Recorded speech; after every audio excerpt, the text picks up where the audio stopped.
উজানের ঢলে লালমনিরহাটে তিস্তা নদীর পানি বিপদসীমার উপর দিয়ে প্রবাহিত হচ্ছে।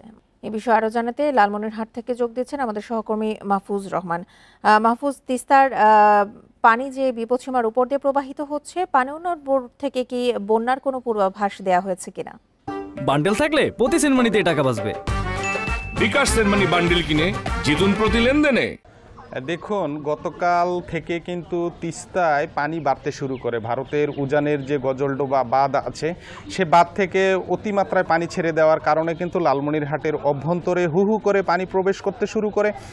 পরবর্তীতে আমরা যেমনটি জেনেছি যে সকাল থেকেই কিন্তু সেই পানি কিন্তু তিস্তা অববাহিকা যে অঞ্চলগুলো আছে সেই অঞ্চলগুলো পানি বাড়তে থাকে। আমরা গতকালকে পাওবো সূত্র যেমনটি জেনেছি যে লালমনিরহাটে কিন্তু গতকাল সন্ধ্যায় ছিল 7 সেন্টিমিটার উপর দিয়ে প্রবাহিত হচ্ছিল, কিন্তু আজকে তারপরে আমরা পানি উন্নয়ন বোর্ডের সাথে যোগাযোগ করি। পানি উন্নয়ন বোর্ড থেকে বলা হয়েছিল যে পানি বন্যার কোনো আশঙ্কা নেই। তবে আজকে আমরা তার বিপরীত দেখেছি। আমরা দেখেছি সকালবেলায় হু হু করে পানি বাড়তে থাকে এবং বিপদসীমার সকাল যে 9টায় কিন্তু বিপদসীমার 8 সেন্টিমিটার নিচ দিয়ে প্রবাহিত হচ্ছে। ইতোমধ্যে কিন্তু লালমনিরহাটের যে নিম্ন অঞ্চলগুলো আছে সেই নিম্ন অঞ্চলগুলো কিন্তু প্লাবিত হয়ে গেছে।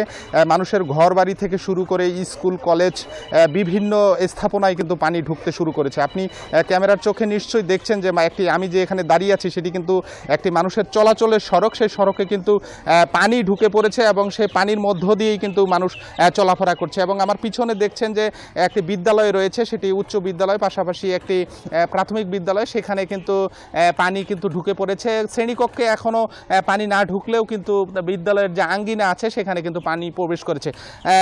আপনি খবরে যেমনটি বলছিলেন যে হাতীবান্ধার ধুবনি এলাকায় কিন্তু একটি গ্রামীণ সড়কে ধস নেমেছে। সেই ধসের কারণে কিন্তু সে নিম্নাঞ্চল যেগুলো আছে সেগুলোতে কিন্তু পানি হু হু করে পানি কিন্তু ঢুকছে।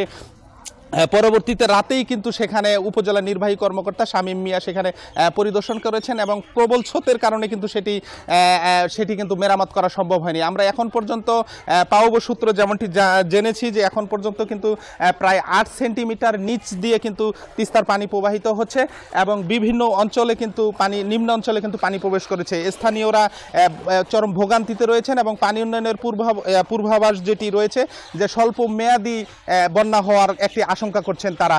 তো সবশেষ আমরা কিছুক্ষণ পরে জানতে পারবো যে যেহেতু 44টি জলকপাট খোলা রয়েছে সেহেতু কিন্তু নিম্ন অঞ্চলে পানি প্রবেশ করছে এবং স্বল্প মেয়াদী এবং ভালো বড় বন্যা হওয়ারও কিন্তু আশঙ্কা করছেন স্থানীয়রা।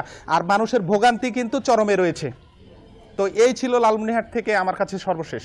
লালমনিরহাট থেকে জানাচ্ছিলেন আমাদের সহকর্মী।